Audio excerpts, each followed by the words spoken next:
क्या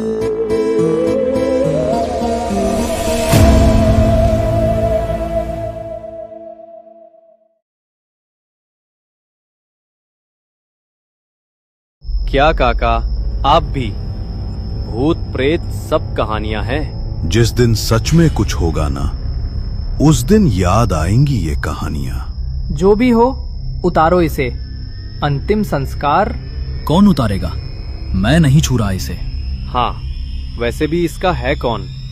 न कोई रिश्तेदार, न कोई अपना। और ऐसे ही इंसानियत हार गई डर से। 8 दिन, पूरे 8 दिन वो लाश वहीं झूलती रही। 8वें दिन, एक तूफानी रात, बारिश, बिजली और तेज हवाएं। आज की रात घर से बाहर मत निकलना, मौसम बहुत खराब है।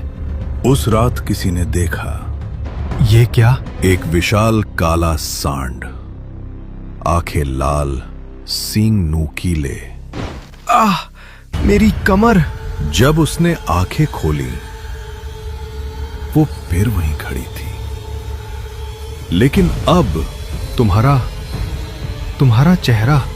देखो मुझे हरिया, एक तरफ मांस लटक रहा है, दूसरी तरफ हड्डियां, आंखें गुम, और ये निशान। ये गले पर ये काले निशान। वो यहां है हरिया, वो राक्षस। उसने राजेश को मारा, फिर मुझे, और अब वो मुझे जाने नहीं दे रहा। बहुत बोल लिया तूने। एक अदृश्य शक्ति ने हरिया को उठाकर फेंक दिया। जब हरिया की आंख खुली, चारों तरफ घना जंगल था। लेकिन ये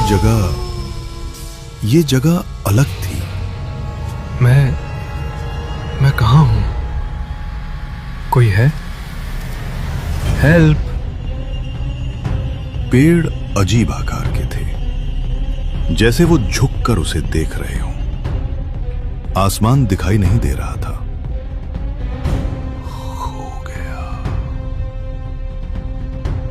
खो गया। अब तू भी हमारे साथ। कौन है?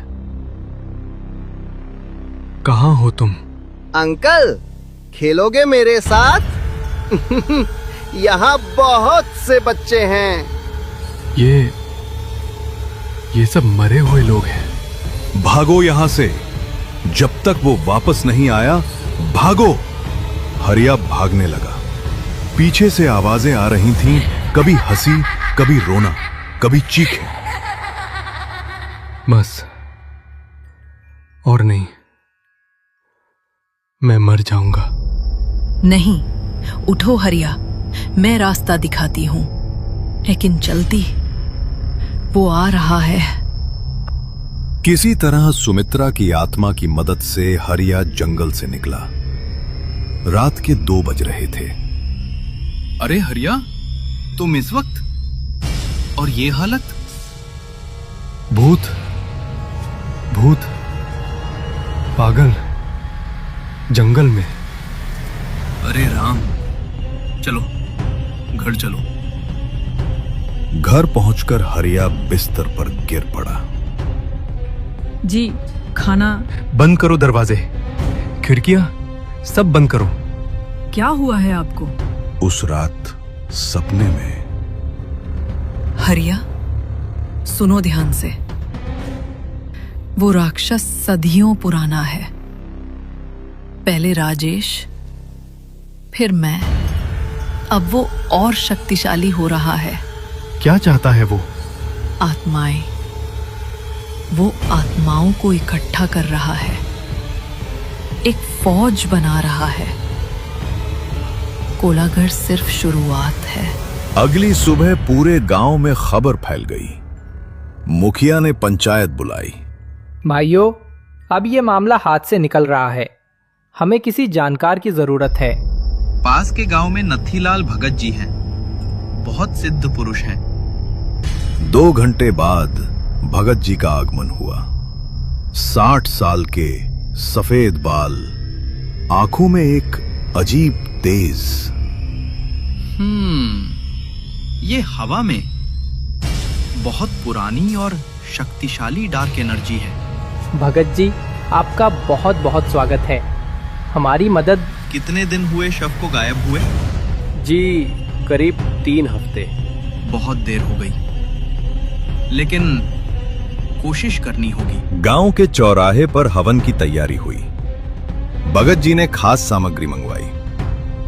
काली मिर्च, नमक, लोहे की कीले और वो मिट्टी जहां से लाश गायब हुई। ओम मृत्युंजयाय नमः, ओम काल भैरवाय नमः। धुआं उठने लगा, अजीब आकार बनने लगे। अचानक हवा तेज हो गई। कौन है जो मुझे बुलाता है? मैं हूँ सुमित्रा, मुझे बचाइए भगत जी। तुम्हें किसने बांधा है, बताओ। वो काल राक्षस है, सदियों से इस जंगल में है। चुनता है, जोड़ों को चुनता है। पहले पति को मारता है, फिर पत्नी को अपने जाल में फंसाता है। हे राम, उसकी कमजोरी क्या है? वो मुझे रोक रहा है। मेरा शरीर उसने छुपाया है। जब तक शरीर है वो। बस बहुत हो गया। कौन है जो मेरे काम में दखल दे रहा है? भगत जी का शरीर हवा में उठ गया। भगत जी! कोलागढ़ मेरा है। यहाँ की हर आत्मा मेरी है। जाओ यहाँ से, वरना। ओम नमः शिवाय। तू जा यहाँ से, पिशाच। भगत जी जमीन पर गिरे, लेकिन होश में थे। माथे पर पसीना, हाथ कांप रहे थे। ये बहुत शक्तिशाली है, लेकिन एक रास्ता है। हमें उस शरीर को ढूंढना होगा। मैं जानता हूं वो पेड़, मैं साथ चलूंगा। ठीक है, सब तैयारी करो। जो भी हिम्मत रखता हो साथ आए। दोपहर के वक्त 15 लोगों का दल जंगल में घुसा। भगत जी आगे मंत्र पढ़ते हुए। रक्षा कवच सबके चारों ओर। भगत जी, अगर वो राक्षस आ गया तो? डरो मत।